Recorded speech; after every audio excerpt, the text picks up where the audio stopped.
दोस्तों, आज हम आपको बताने जा रहे हैं हज़रत यूसुफ़ अलैहिस्सलाम की कहानी। आप हज़रत इब्राहीम अलैहिस्सलाम का किस्सा सुन चुके हैं। हज़रत यूसुफ़ अलैहिस्सलाम हज़रत याकूब अलैहिस्सलाम के छोटे बेटे थे और याकूब अलैहिस्सलाम हज़रत इब्राहीम अलैहिस्सलाम के पोते थे। इस तरह हज़रत यूसुफ़ अलैहिस्सलाम हज़रत इब्राहीम अलैहिस्सलाम के परपोते हुए। हज़रत याकूब अलैहिस्सलाम के 12 बेटे थे और हज़रत यूसुफ़ अलैहिस्सलाम सबसे छोटे थे। बहुत खूबसूरत थे, वालिद उनको बहुत चाहते थे। हज़रत यूसुफ़ अलैहिस्सलाम ने ख्वाब में देखा कि 11 सितारे और चांद और सूरज मुझे सजदा कर रहे हैं। उन्होंने यह ख्वाब अपने बाप को बताया। बाप ने हज़रत यूसुफ़ अलैहिस्सलाम को मना कर दिया कि यह ख्वाब अपने सौतेले भाइयों को न बताएं। हज़रत यूसुफ़ अलैहिस्सलाम के सौतेले भाइयों ने मिलकर मशवरा किया कि हमारे अब्बा जान हज़रत यूसुफ़ अलैहिस्सलाम को बहुत चाहते हैं और हमको इतना नहीं चाहते, इसलिए यूसुफ़ अलैहिस्सलाम को जान से मार दिया जाए। लेकिन उनमें से एक ने कहा कि जान से मत मारो, बल्कि यूसुफ़ को ऐसे कुएं में फेंक दो जिसमें पानी ना हो। सब ने मिलकर यह बात तय कर ली। सब भाई अपने बाप के पास आए और कहा कि आप यूसुफ़ अलैहिस्सलाम को हमारे साथ खेलने के लिए भेज दें। उनके बाप हज़रत याकूब अलैहिस्सलाम ने कहा कि मुझे डर है कि कहीं तुम खेल में लग जाओ और कोई भेड़िया जंगल में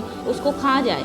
भाइयों ने कहा कि हम एक ताकतवर जमात हैं, ऐसे कैसे हो सकता है। आखिर बाप ने हज़रत यूसुफ़ अलैहिस्सलाम को भाइयों के साथ भेज दिया। भाइयों ने उनको साथ ले जाकर एक अंधेरे कुएं में फेंक दिया और रात को रोते हुए घर वापस आए और कहा कि अब्बा जान हम आपस में दौड़ लगा रहे थे और यूसुफ़ हमारे सामान के पास बैठा था कि एक भेड़िया आया और उसको खा गया। सबूत के लिए एक कुर्ता खून लगाकर बाप को दिखाया। बूढ़े बाप क्या करते, सब्र किया, खामोश हो गए, लेकिन बेटे की जुदाई में रोते रहते। जिस कुएं में हज़रत यूसुफ़ अलैहिस्सलाम को फेंका था उसके करीब एक काफिला आया और उन्होंने पानी निकालने के लिए डोल कुएं में डाला। देखा कि एक खूबसूरत लड़का कुएं में है। उनको बाहर निकाल लिया और जब काफिला मिस्र पहुंचा तो वहां के मिस्र के बादशाह ने उन काफिले वालों को थोड़ी कीमत देकर खरीद लिया और अपनी बीवी जुलेखा से कहा कि उसको पालो, हो सकता है हम इसे अपना बेटा बना ले। हज़रत यूसुफ़ अलैहिस्सलाम जवान हो गए। उनकी खूबसूरती व वजाहत व अक्लमंदी और बढ़ गई। जुलेखा अजीज़ मिस्र की बीवी उन पर फरेफता हो गई और उनके नफ्स की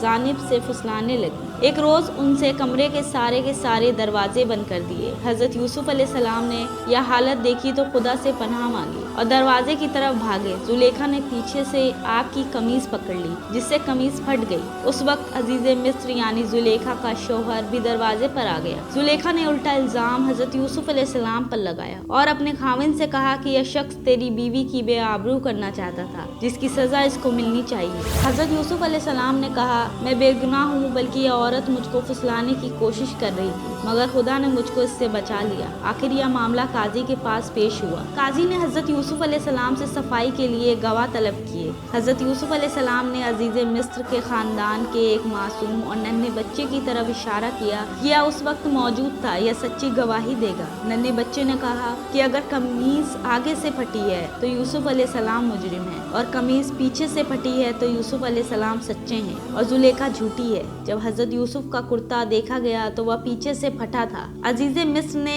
हज़रत यूसुफ़ से कहा कि इस बात को जाने दो और जुलेखा से कहा कि तुम माफ़ी मांगो, हकीकत में तुम ही कसूरवार हो।